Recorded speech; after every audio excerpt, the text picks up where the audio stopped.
Hi, it's Diane from Comforts for Your Home. I'm getting ready to paint this. I wanted to show you step by step how you want to do this. This is one of my drawers from my 9-drawer dresser, and I am going to do it in a very soft off-white called Biscuits and Gravy. And then on the top, so this will be for the drawers. And then for the top, I'm going to use a little bit thicker of darker. It's kind of a brown tone, but it is gray. It's called Bold Prayers. And I think this will look really nice on top. I have some beautiful gold pulls that I ordered from D. Lawless Hardware. So I got 9 of those. I also wanted to show you a little bit about the brushes that we have. Now, I am going to probably use all the, if you see this, see how nice that is? See all those bristles? It gives you a very smooth texture. You won't see paint strokes or brush strokes when you use this wedge here.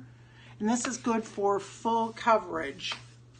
So you'll want to make sure that you use this for the wider, or you can use a roller and use this in long places. So if this was flat and you wanted to roll across, you could. Think of kitchen cabinets, think of the top of this dresser where you want it nice and smooth. We also have some specialty brushes. This is a corner brush, and this is 1-inch triangle. Think of corners, think of edging that maybe you've got to get in and get very detailed in there. That is considered the triangle. Then we also have our square. And basically the same thing. If you have a tight corner somewhere, you can use the specialty brushes. And this is the square. And again, these all have tons and tons of bristles. And they're all cleanable. After you're done, you just clean them up with soap and water. You can use them over and over again. I'll show you the one I'm using. As you can tell, I have used it. I've used it with stains, I've used it with blues, I've used it with darks, but it's over and over. As long as they stay soft, you can use it over and over. We also have some utility brushes.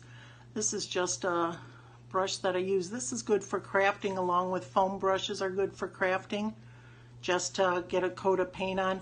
This will probably leave brush strokes, so you may not want to use it if it's like the final and you've got a piece of furniture you use. So one thing to keep in mind, I am going to be using our liquid cleaner, our furniture cleaner. This is to be used anytime you have wood like this. Now these were the ones that I had to, come down a little bit, I had to sand a little bit because they had the scuffs in them around the edging, like they took the handles and zoomed around them and dug them out. So I did have to sand them. Normally with chalk-based paint,